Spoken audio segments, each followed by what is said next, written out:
Let me tell you about a patient I'll call Ms. Zhang.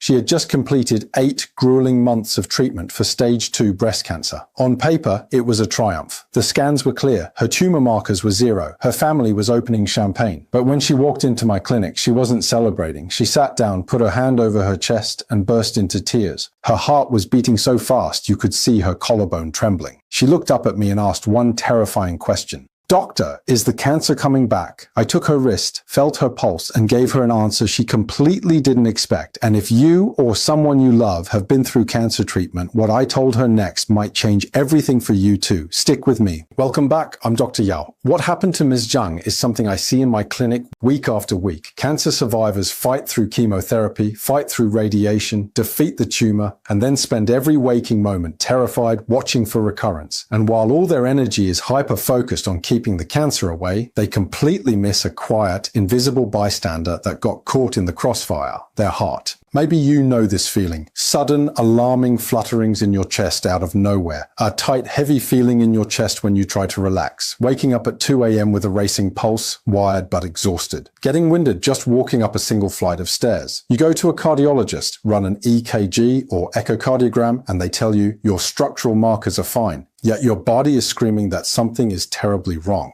Today, I'm going to bridge the gap between modern cardio-oncology and traditional Chinese medicine to show you where this invisible wound comes from and share 2 concrete restorative practices you can start doing at home today to heal it. In classical Chinese medicine, the heart is called the sovereign official, the king of the entire body. It governs your qi, your blood, and your spirit, shen. Every other organ looks to the heart for direction. Now think about chemotherapy, radiation, and targeted therapy. They are an all-out scorched earth war deployed to eliminate an invading rebel force, the cancer cells. The war works. The rebels are defeated, the kingdom is saved, but war is never free. Modern Western medicine now has a dedicated field for this called cardio-oncology. And here is how Western medicine explains what happens to your heart after the war. Subclinical myocardial damage. Even if your standard tests show a normal heart rate or ejection fraction, chemo and radiation create subtle cellular level inflammation and mitochondrial fatigue. The heart structure isn't broken, but its reserve capacity is drained. Autonomic dysfunction, treatment taxes your nervous system. Your rest and digest vagus nerve shuts down, leaving your fight or flight sympathetic nerve stuck in overdrive. This is why your heart races for no reason and your heart rate variability, HRV, drops. Microvascular dysfunction. The main arteries look completely clear on scans, but the microscopic capillary network feeding your heart muscle fails to dilate properly, causing that classic chest tightness and shortness of breath. In TCM terms, this is what happens when the kingdom's treasury is completely emptied. The war is won, but the sovereign is left sitting on the throne utterly exhausted, with no qi, blood, or yin to sustain him. Modern cardio-oncology and TCM are describing the exact same reality. Your heart didn't fail in isolation, your entire systemic reserve was depleted by the war. So let's go back to Ms. Zhang. When I took her pulse that day, it wasn't the slow, heavy pulse of recurring disease. It was rapid, thin, and floating, like a leaf spinning in a dry wind.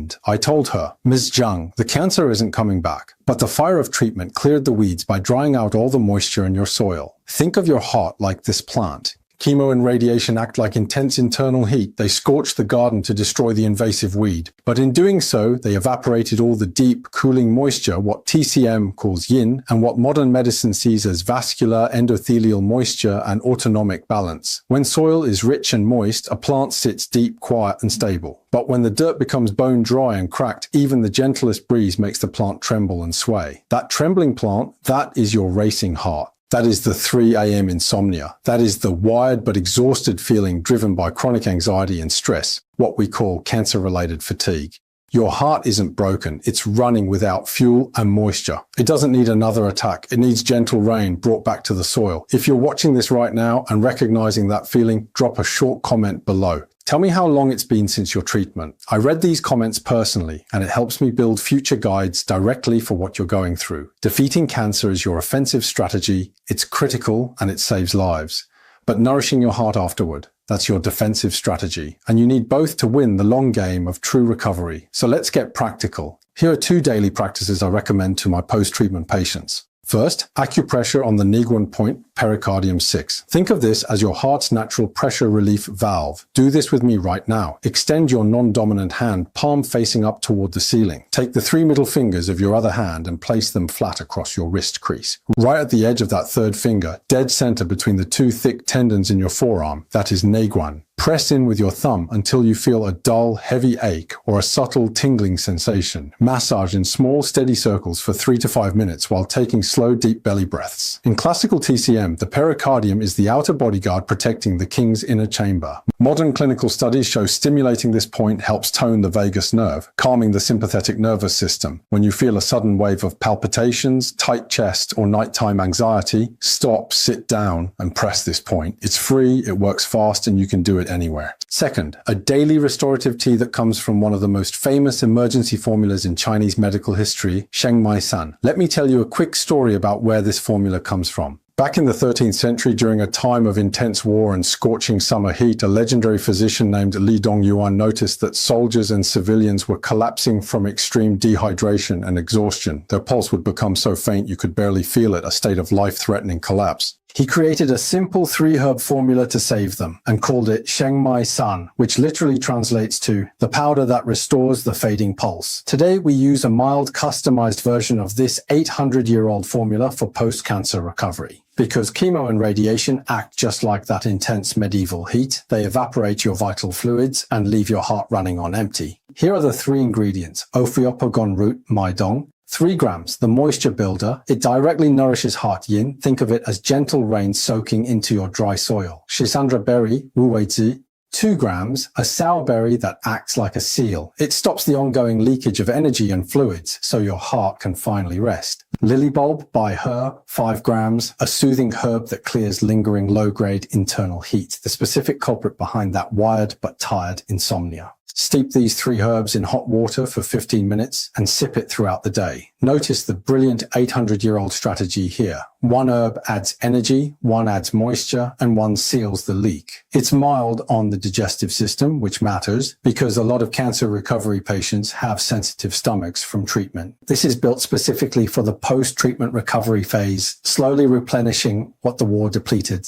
Now I need to share something critical that very few doctors explain to cancer survivors. When people feel exhausted after treatment, their natural instinct is to push back hard. But some of the most common recovery habits actually strip away the last remaining reserves of an already depleted heart. Here are the 3 mistakes I see most often in my clinic. Mistake 1, heavy, sweaty workouts. I love exercise, but timing is everything. In TCM, there is a core teaching. Sweat is the fluid of the heart. When you already have autonomic nervous system fatigue and yin deficiency, heavy sweating forcefully drains your remaining fluids and qi. You walk off the treadmill thinking you did something great, but 2 hours later you feel completely crashed, jittery, or short of breath. What to do instead? Stick to movement that leaves you feeling gently warm, never drenched, brisk walking, gentle qigong, or light stretching. Build your foundation before you build intensity. Mistake 2, aggressive hot tonics. When people feel exhausted, they often rush to strong tonics like high-dose red ginseng or deer antler. The logic makes sense on the surface. I'm tired, so I need strong energy.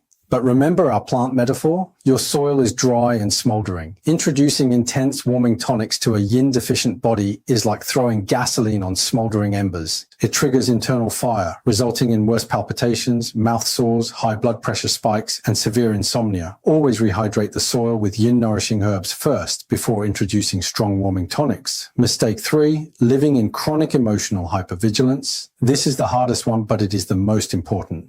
In TCM, the heart stores the Shen, your mind, spirit, and emotional processing. In Western psychocardiology, chronic stress drives a permanent cortisol spike and fuels systemic inflammation, hypersensitizing your brain to every heartbeat. Living in daily terror of your next scan creates what TCM calls qi stagnation transforming into fire. That emotional fire burns directly at heart yin. It creates a vicious loop. Anxiety destabilizes the heart. An unstable heart wrecks your sleep. Sleep deprivation magnifies the anxiety. anxiety. Learning to ground your nervous system, not by ignoring your health, but by refusing to let fear run the kingdom, is not a soft skill. It is vital medical medicine for your heart. So here's the whole picture. Beating cancer was the hardest battle of your life. You fought the war and you won. But winning the war is only step one. Now your kingdom needs to rebuild. And I mean it about the comments. Tell me if you've had palpitations, insomnia, or that wired but exhausted feeling since treatment.